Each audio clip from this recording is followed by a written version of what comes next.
अल्हम्दुलिल्लाहि रब्बिल आलमीन वहदह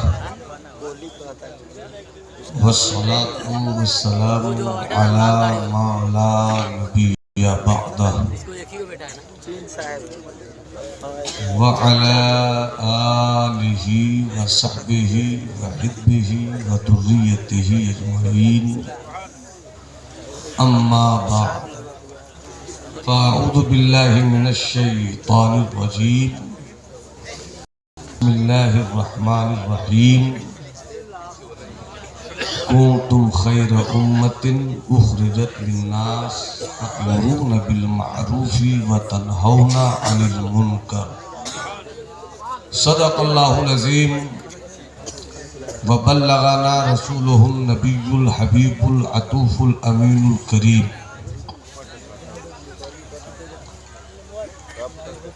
ऐ मेरी चश्मे नम बरसती रह,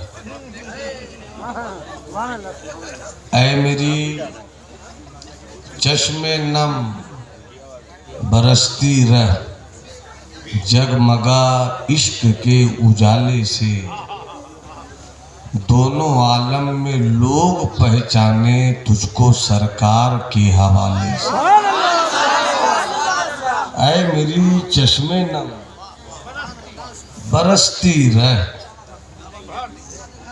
जगमगा इश्क के उजाले से दोनों आलम में लोग पहचाने तुझको सरकार के हवाले से।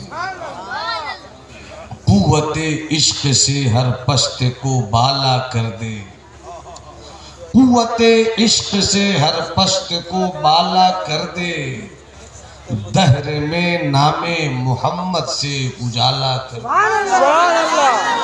हजरात, इस वक्त शिवहर की सरजमीन पर इस ठंडी रात में झोपड़ी से निकल कर लोग आए हैं। हवेलियों में रहने वालों को अपनी दौलत बचाने से फुर्सत कहाँ है, मगर अहमकों की जन्नत में है वो लोग जो ये समझ रहे हैं कि हवेलियों में बैठेंगे दौलत बचेगी। उन अमीरों को पता नहीं है कि उनकी तिजोरियों में जो दौलत बंद है वो इन्हीं गरीबों की मेहनत से है। रात की इस घड़ी में हम आए हैं, बैठे हैं, सुन रहे हैं, समझ रहे हैं, झूम रहे हैं।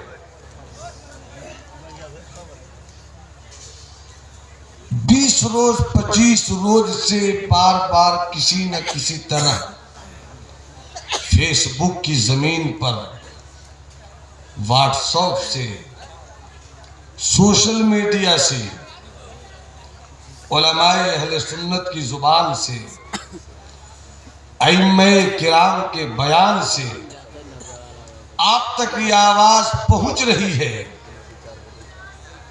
शिवहर चलना है। किस लिए चलना है? आ रहे हैं बेदार करने वाले उलमा के वारिस, अंबिया के वारिस, इस तसव्वुर में निकले हैं। बेदारी किस तरह की होगी?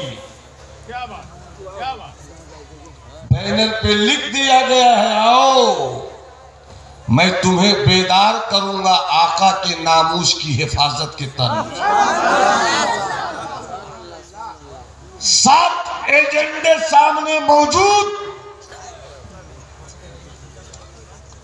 इदारे शरीयह की वो तारीख साज मीटिंग, जिस मीटिंग में पूरा बिहार नहीं बल्कि झारखंड भी जमा था। बंगाल की जादुई जुल्फों को छोड़कर आने वाले मिल्लत इस्लामिया के वो दानिश्वरान भी थे जिनको बंगाल की गलियों के हुस्न ने रोकना चाहा, मगर मिल्लत की बेचैनी उन्हें खींच कर ले आए। हुजूर अमीन शरीयत तशरीफ फरमा थे। जब 800 से 1000 उलमाए अहले सुन्नत का नूरानी काफिला मरकजी अदारे शरिया की जदीद बिल्डिंग में उतरा था, हुजूर गाजी मिल्लत की आंखों से निकलते हुए आंसुओं की चमक पे हम भी मुस्कुरा रहे थे और यही कह रहे थे, मेरा जज्बे मोहब्बत कोई ले सके तो ले ले, मेरा जज्बे मोहब्बत कोई ले सके तो ले ले, मेरी ये अजीज दौलत,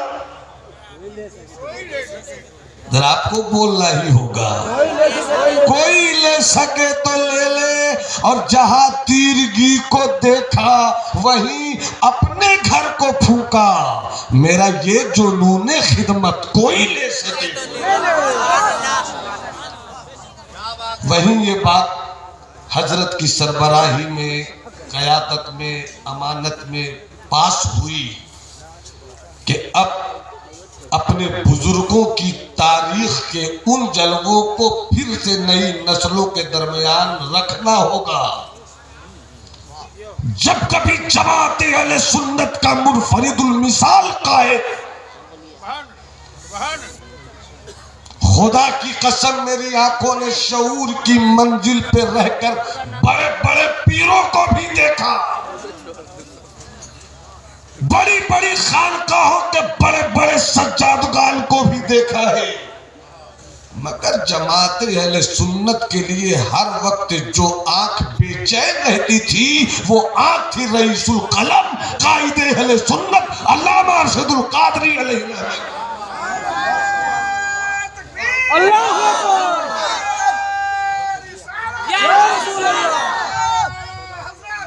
एक दौर था कि जब हमारी कौम के छोटे छोटे बच्चे अपनी झोपड़ी से निकलकर हुजूर हाफिज मिल्लत की आहे सहरगाही का नतीजा और सरकार मुफ्ती आजम के दुआए मुस्तजाब का मुंह बोलता सबूत अल-जामिअतुल शफिया मुबारकपुर से पढ़कर निकलते थे तो समझते थे कि हम बहुत कुछ हो गए, मगर कायदे अहले सुन्नत ने 2 कट्ठे जमीन पर जब दिल्ली में बनाई थी एक इमारत जिसका नाम है जामिया हजरत निजामुद्दीन औलिया, उस जगह पे बनाई थी जहां काली टोपियां पहनना भी जुर्म थी, मगर मेरा रईसुल कलम कायदे अहले सुन्नत 12 बजे दिन जलती हुई धूप में सत्तू खा खा कर एक एक ईंट की हिफाजत करता था कि आज मैं सत्तू खाऊं ताकि मेरी कौम के बेटे आगे चलकर मुर्ग और पुलाव के दस्तरखान पर उतरे। हमें याद है अपने कायद की वो रहनुमाइयां, और इस वक्त हम हुजूर गाजी मिल्लत की रहनुमाई में इसलिए सिर्फ नहीं चल रहे हैं कि इन्होंने आवाज दी और निकल पड़े, मुझे मालूम है इनकी आवाज में वो दर्द है कि चलो हमने अपने बुजुर्गों से जो अमानत ली थी अब तुम्हें भी दे देता हूं, अब आने वाली नस्लों को भी वो अमानत लेनी होगी, हम भी अपनी कौम के छोटे छोटे बच्चों को वो अमानत देंगे, कब? जब सीखेंगे तब देंगे। 7 एजेंडे, 4 एजेंडों पर आपकी थोड़ी तवज्जो, तकरीर मुझको नहीं करनी है, कुछ अच्छी बातें करनी है, चूंकि मैंने कुरान की जिस आयत करीमा की तिलावत की सआदत का शरफ हासिल किया, अल्लाह फरमाता है कुंतुम खैरा उम्मतिन, तुम सबसे बेहतरीन उम्मत हो,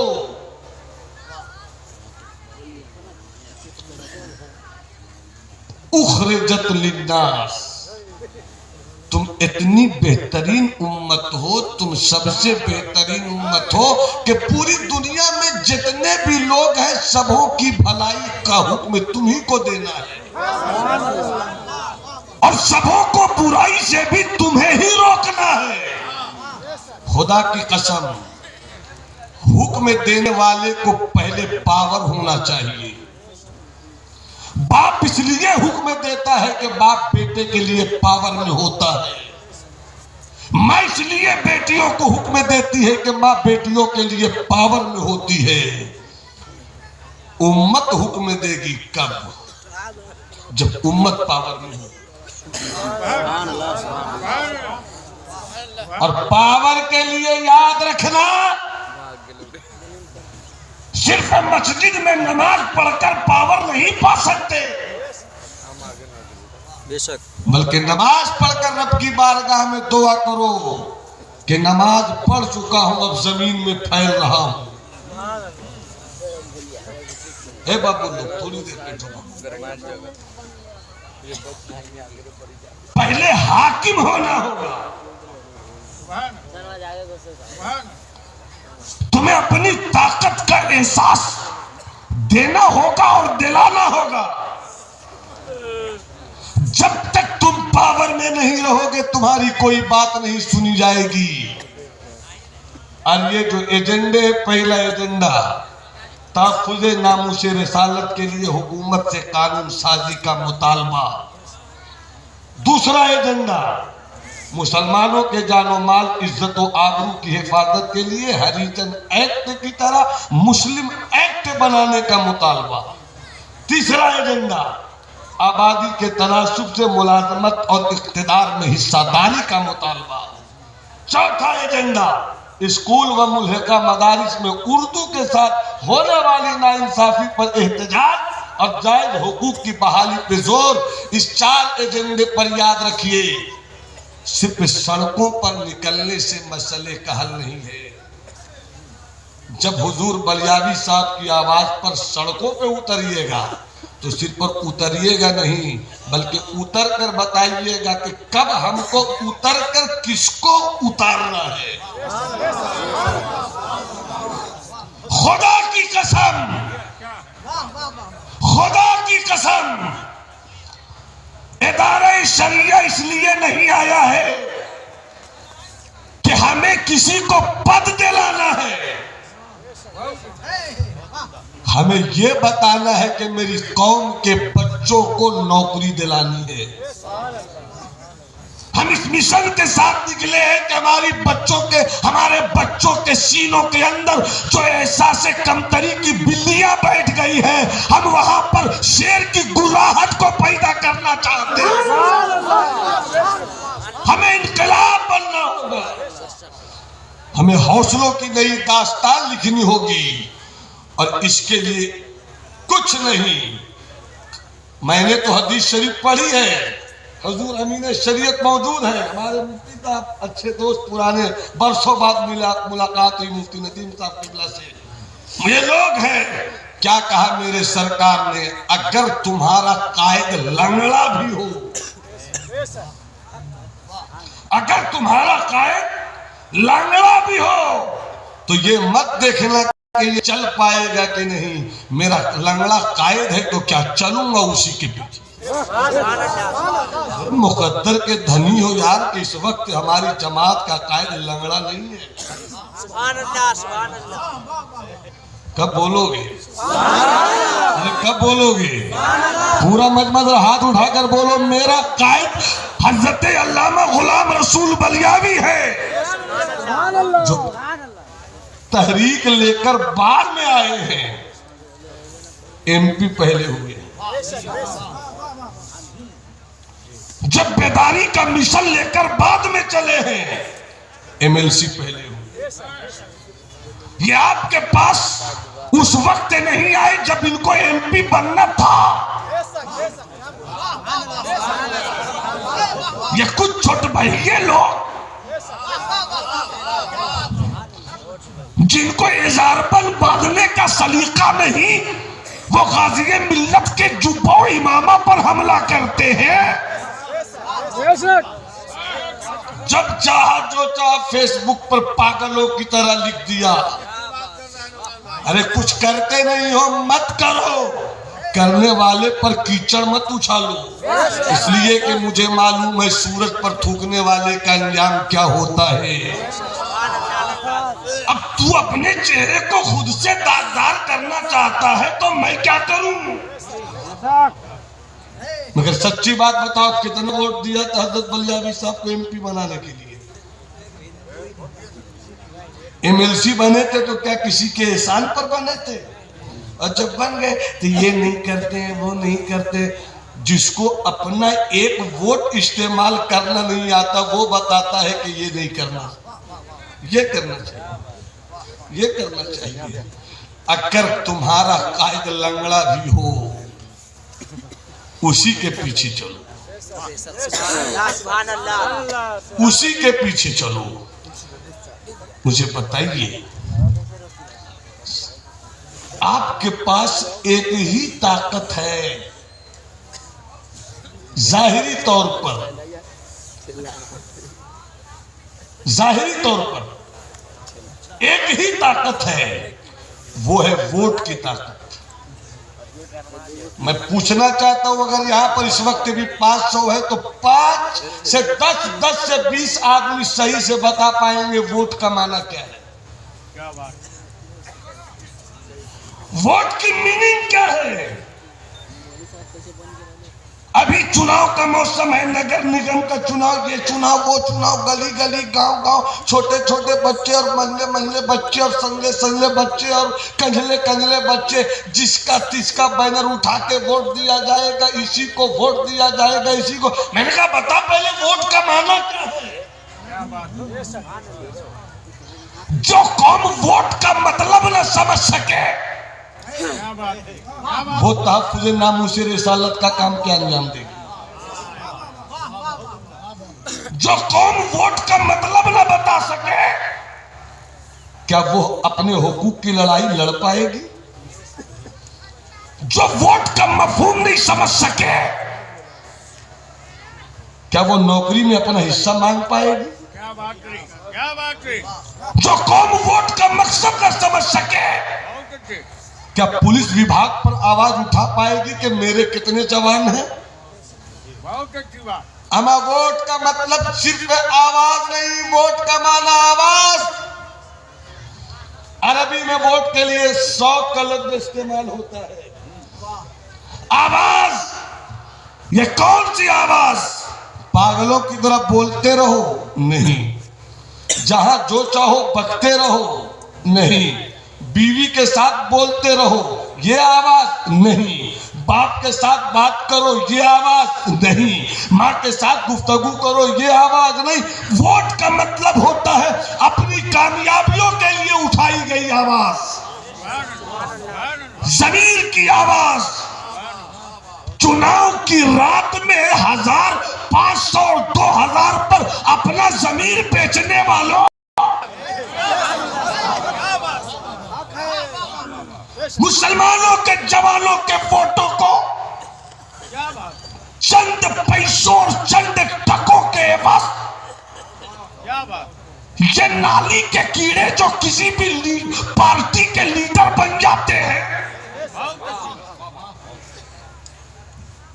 जो एक रात के कमाए हुए पैसों से अपने घर को 5 दिन राशन न दे सके। क्या तुम उन लीडरों से उम्मीद रखते हो? क्या बात? मैं सच्ची बात बता रहा हूं, अल्लाह मुझे झूठ से महफूज रखे। लानतुल्लाहि अलल काज़िबीन, झूठों पर अल्लाह की लानत। मगर इसी हिंदुस्तान में 1947 से लेकर अब तक अगर मुसलमान एमपीज़ की तादाद निकाली जाए 400, 500, 800, 1000, मगर अब तक की तारीख में अगर 80 साल का कोई बूढ़ा है तो बताए कौन है जो इस तरह कारवां लेकर आपके दरमियान आया? किस मुस्लिम एमपी ने, गैरों की बात तो छोड़ो मियां, किस मुस्लिम एमपी ने तुम्हें होशियार किया आकर इस तरह कि किस तरह हमें नौकरी लेनी है, किस तरह हमें हक अपना लेना है?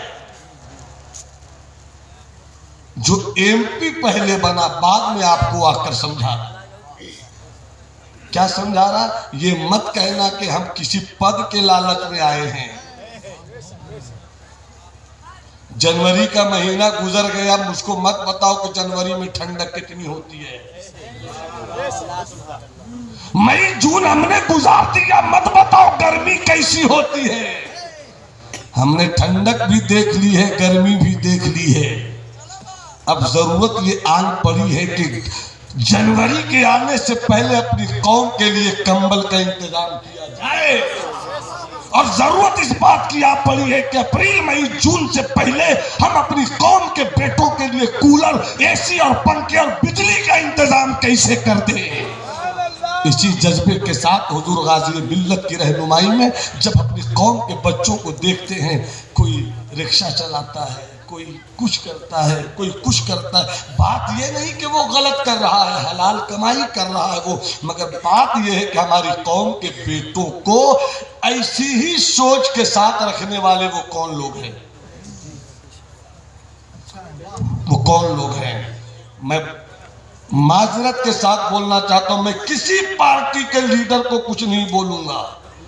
मैं तो पहला ये सवाल ये करूंगा कि कहां है आपके वो एमएलए,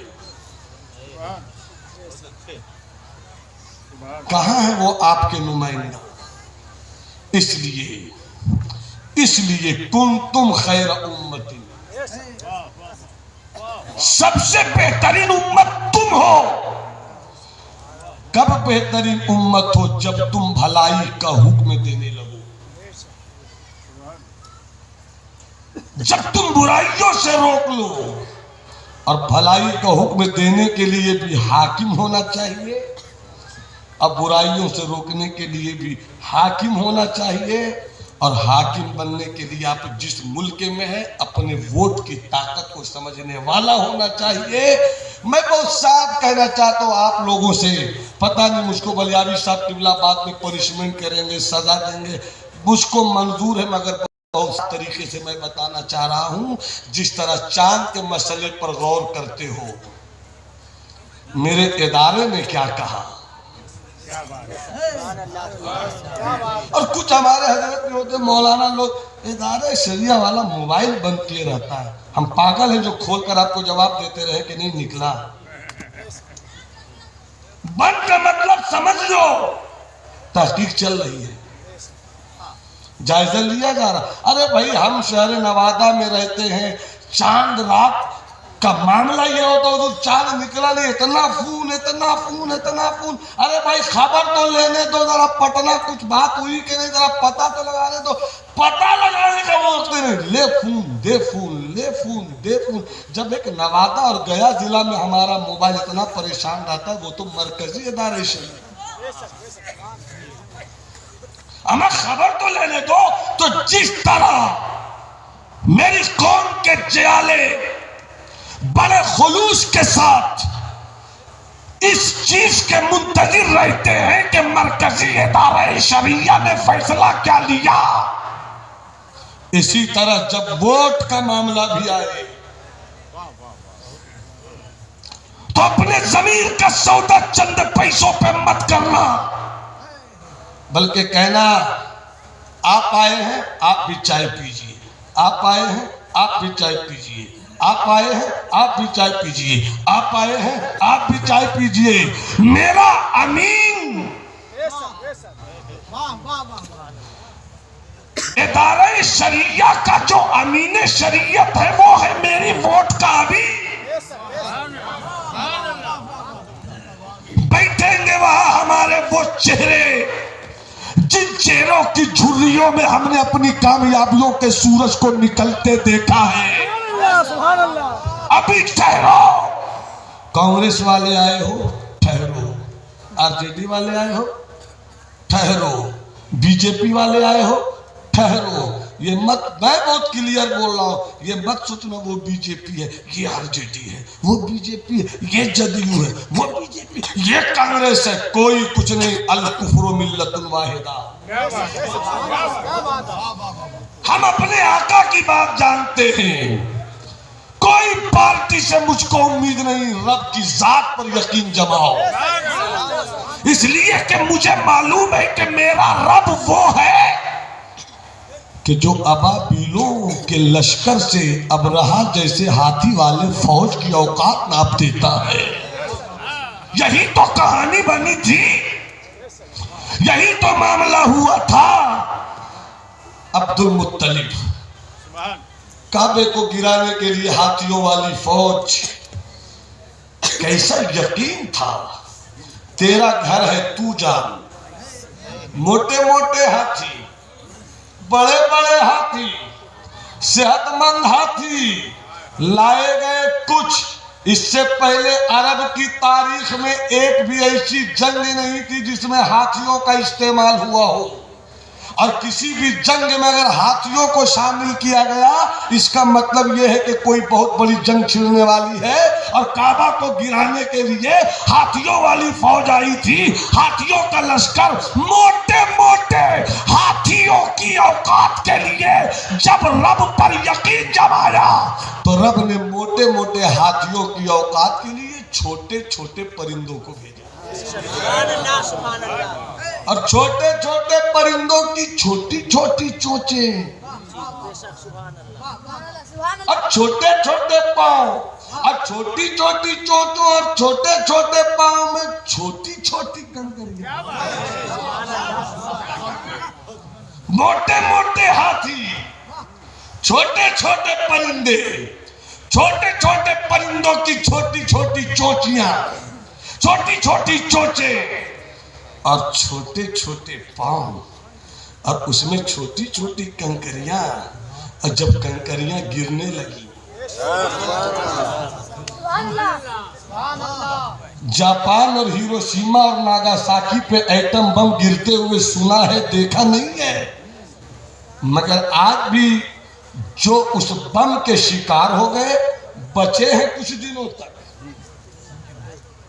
लंगड़े ही सही, लूले ही सही, अंधे ही सही, बहरे ही सही, मगर जिन जिन पर अबाबीलों की कंकरियां गिर गई तो खुद कुरान कहता है फजालहुम कास्फिम माकूल, हमने तो उसी किसी लायक ही नहीं रखा, किसी लायक नहीं रखा। ये है रब की जात पर यकीन। तो हम मोमिनों का यकीन मेरा मौला है, मेरा रब है, और उलमा हमारे रहनुमा है, और उलमा में इदारे शरिया मरकज हमारी आवाज है। ये अब सोच का नजरिया बदलो और इस आवाज के साथ अपने घरों को जाओ कि हमारे उलमा अहले सुन्नत इदारे शरिया के प्लेटफॉर्म से आपस में बैठकर जो आवाज देंगे हम उसी की तरफ जाएंगे।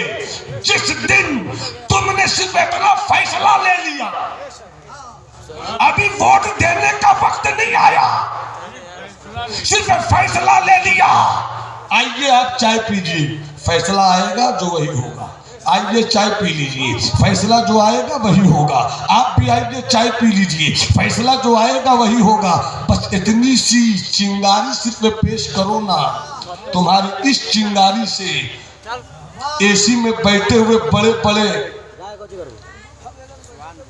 चेहरों की गर्मी ऐसी जलेगी कि खुद ब खुद तेरे घर में कामयाबियों का सूरज निकल आए, कामयाबियों का चिराग जल उठेगा। और इतनी बात के बाद तुम सबसे बेहतरीन उम्मत हो, भलाई का हुक्म देते हो, बुराई से रोकते हो, तो एक काम करो, कोशिश करो, यहां से जारी करो कि अब निकाह मस्जिदों में पढ़वाओ। ये मेरे सरकार ने फरमाया है, आलिमु हादन निकाह, जब शादी करो तो उसका ऐलान करो, वजअलूहु फिल मसाजिद, और निकाह का इंतजाम मस्जिदों में करो।